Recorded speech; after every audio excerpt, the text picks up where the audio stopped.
Selamat datang di channel Cik Gentar, jangan lupa subscribe dan klik tombol loncengnya, agar Cik Gentar bisa tumbuh besar dan tidak jadi anak kecil terus, terima kasih. Bab 44 berkunjung. Akuisisi itu benaran? Pemikiran ini terlintas di benak Charles G., lalu dia pun langsung membantah pemikiran ini. Seharusnya palsu. Charles G. sama sekali tidak menyadari, dari paling awal yang pasti palsu, sampai sekarang menjadi seharusnya palsu, pemikiran dia sudah tergoyah. Waktu lewat dengan sangat cepat. Pada hari Minggu 2 hari kemudian, pagi-pagi hari, Gaby dengan penuh semangat menarik Natalie Ning yang sangat lelah karena melakukan live streaming sampai sangat malam. Karena hari ini adalah hari pulang ke rumah nenek, gadis kecil ini sudah menantikan hari ini dari hari Senin. Akhirnya sudah sampai akhir pekan, ia tidak ingin menundanya 1 menit pun. Sangat lelah ya? Kalau tidak kamu tidur lagi, aku bawa dia pergi cuci muka. Robert Huo berkata dengan perhatian.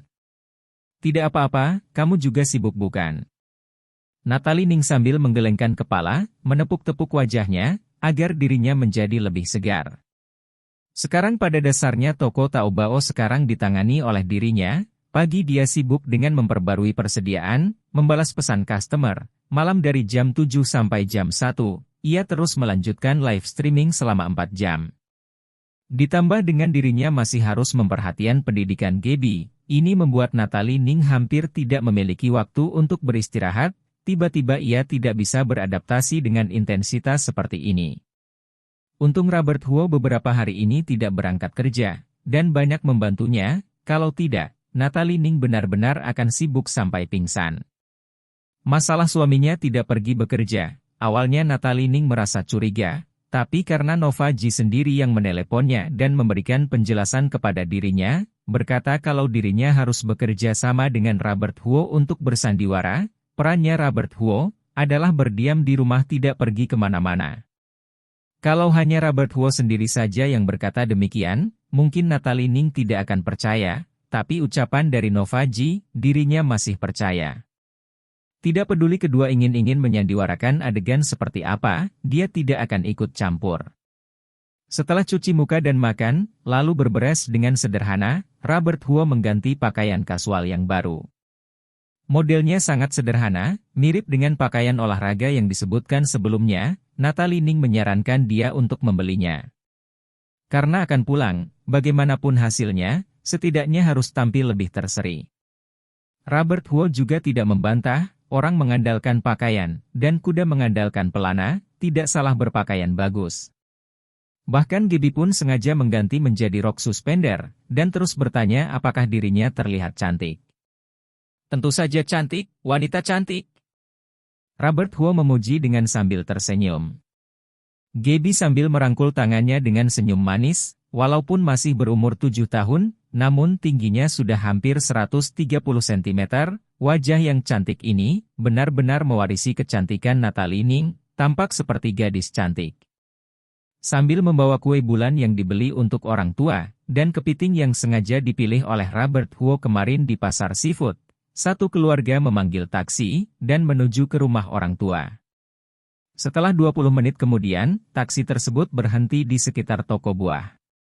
Setelah turun dari mobil, sambil melihat toko buah yang tidak jauh itu, Natalie Ning merasakan bau-bau nostalgia yang tersamar-samar.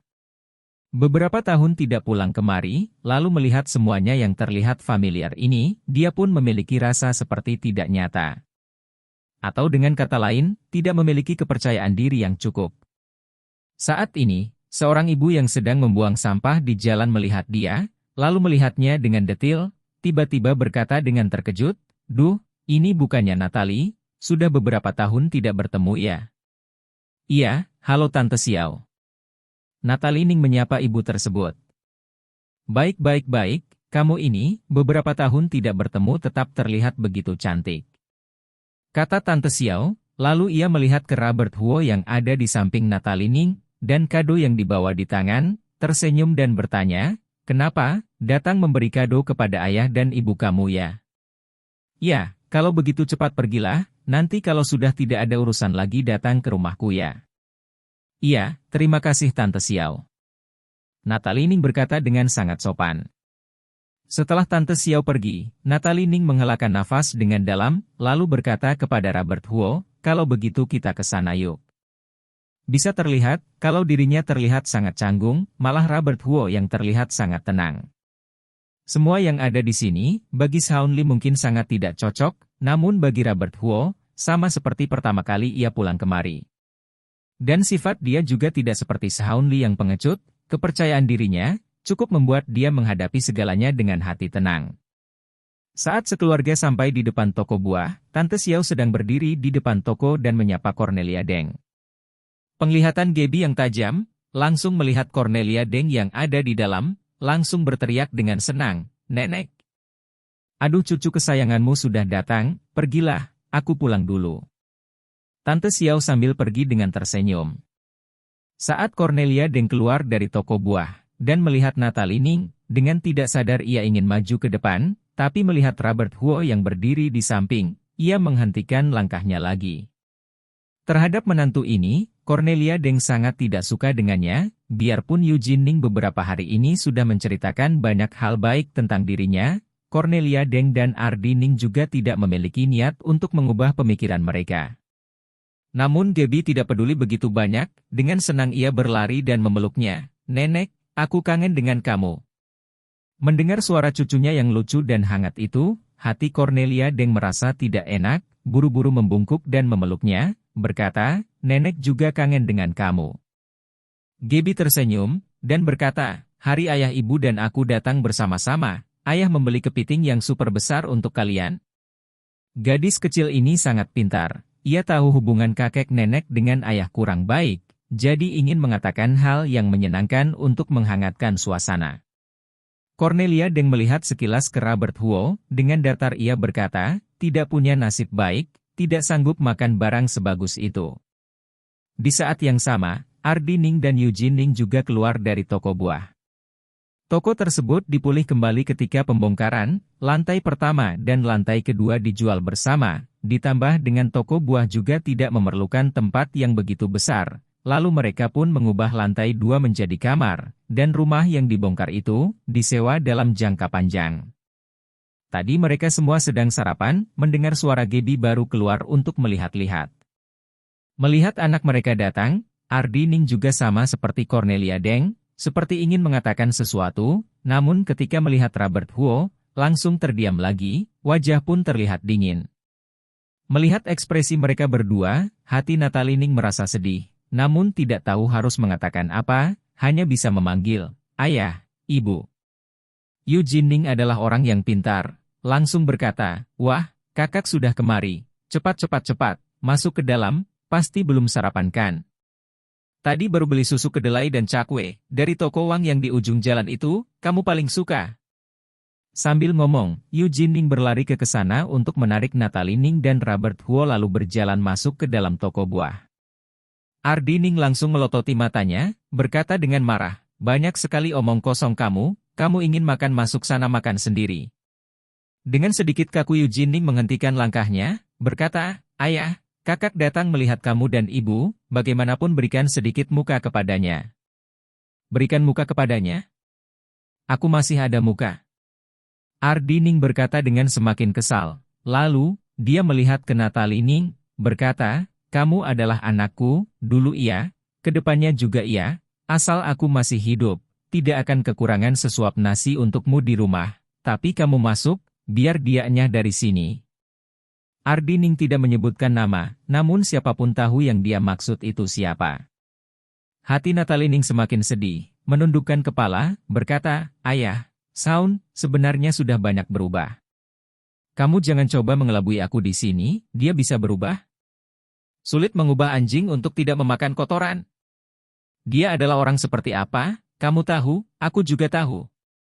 Ardi Ning terlihat sangat kesal, lalu berkata kepada Robert Huo dengan marah, "Dan kamu, sikap anakku lembut, dan baik hati, tapi kamu seorang pria, selalu bersembunyi di balik wanita, kamu tidak merasa malu?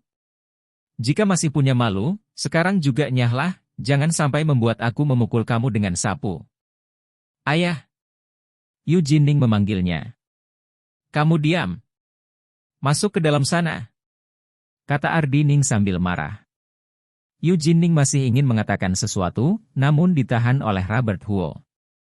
Lalu ia memberikan barang yang ada di tangannya kepada Yu Jinning, lalu Robert Huo berkata, bawa ke dalam dulu.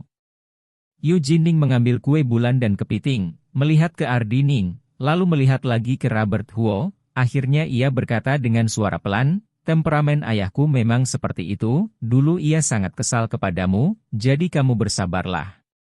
Tenang saja. Robert Huo tersenyum kepadanya. Sekarang Yu Jinning juga sangat percaya kepadanya, tidak banyak berkata, membawa barang hendak masuk ke dalam. Berjalan ke depan pintu, dihalangi oleh Ardining, siapa yang mengizinkan kamu mengambil barang dari dia, buang.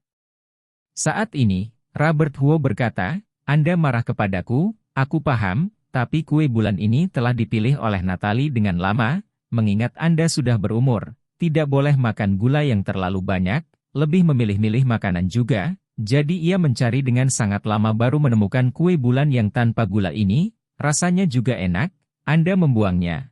Yang terluka bukan aku, tapi Natalie.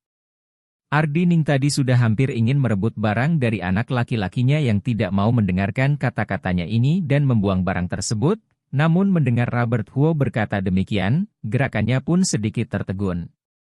Dan di saat yang sama, Gaby ikut berkata, iya kakek, ibu mencarinya dengan sangat-sangat lama. Ibu berkata kalau kakek pasti suka, bahkan aku ingin memakannya pun tidak diperbolehkan dia.